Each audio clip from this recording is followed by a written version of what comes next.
আলুটা আমার সিদ্ধ হয়ে গেছে, এটা এখন আমি ভালো করে ম্যাশ করে নেব।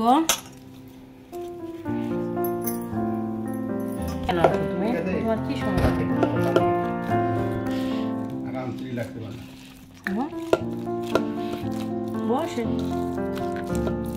করা হয়ে গেছে আলুটা। দেখেন আমি কিরকম করে ম্যাশ করে নিয়েছি। এবার আমি এটার মাঝে দিয়ে দেবো কর্নফ্লাওয়ার।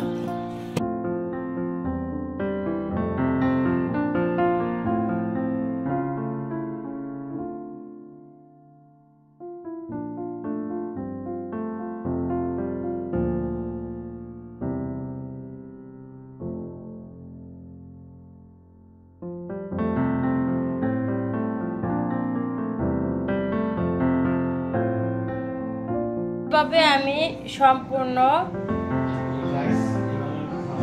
মানে মোমোর মতো যে ডিজাইনটা এটা আমি দিয়েছি, বাট এটাকে আসলে মোমো বলে না, আপনাদের লাস্টে বলে দেব।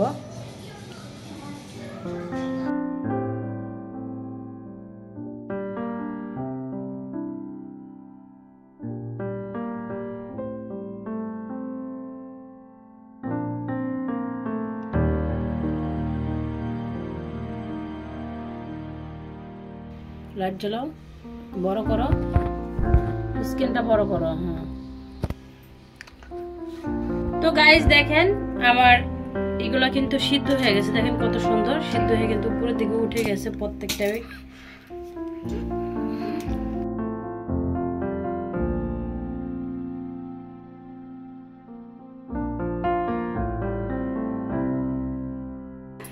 তো গাইস দেখেন এটা বলের ভিতরে কিছু বরফ নিয়েছি।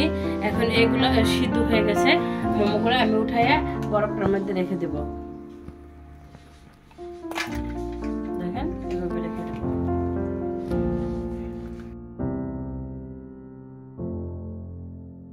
নিয়েছি আর এর ভিতরে আমি কিছু সাদা তেল দিয়ে দিলাম। এখন দিয়ে দিচ্ছি রসুন কুচি। যে যার পরিমাণ মতন দিবেন, রসুন কুচিটা অবশ্যই দিবেন। এটাকে ভালোভাবে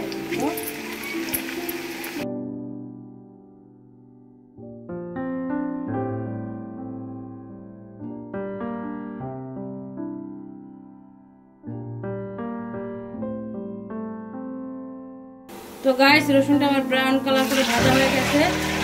এবার দিয়ে দেবো আমি সেই মোমোগুলো।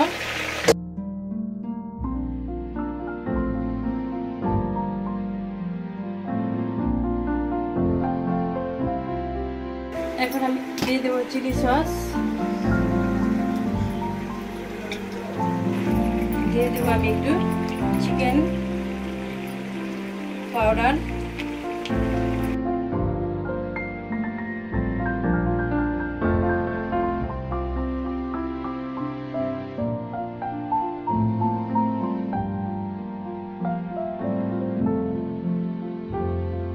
দিয়ে দেবো আমি একটু ম্যাগি সস,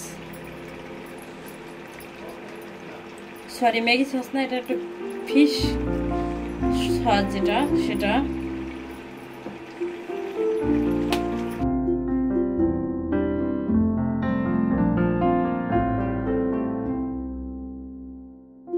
টমেটো সস,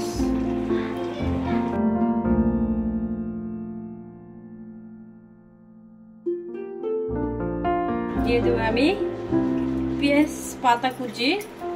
এটা অপশনাল, আমি একটু ভালো লাগার জন্য দিতেছি। যদি আপনাদের ভালো লাগে দিবেন, না চাইলে এটাকে স্কিপ করবেন।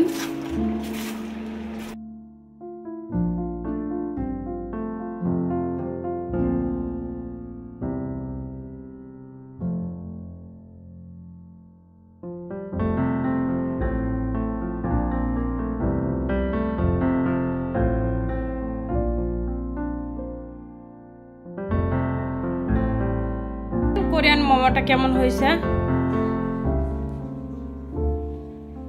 আপনাদের যদি ভালো লাগে তাহলে আপনারা বাসায় একবার হলো বানিয়ে খেয়ে দেখবেন এই কোরিয়ান মোমোটা কেমন লাগে। সো এখন আলু অনেক সস্তা, আলু থাকতে থাকতে খেয়ে নেবেন। নতুন আলু দিয়ে এটা স্বাদ লাগে, পুরানো আলু দিয়ে আর স্বাদ লাগবে না। তো যদি আপনাদের ভালো লেগে থাকে এই মোমোটা, তাহলে আমাকে একটা লাইক, একটা সাবস্ক্রাইব, একটা কমেন্ট করে দিবেন যারা আমার ইউটিউবের ফ্রেন্ডস। আর যারা আমার ফেসবুকের ফ্রেন্ড তারা আমাকে একটা ফলো দিবেন, একটা লাইক দিবেন, কমেন্টে যদি আপনার কিছু বলার থেকে অবশ্যই বলবেন। তো এই ছিল আজকের ভিডিও আমার। ভালো থাকবেন সবাই, আমার জন্য দোয়া করবেন। আল্লাহ হাফেজ।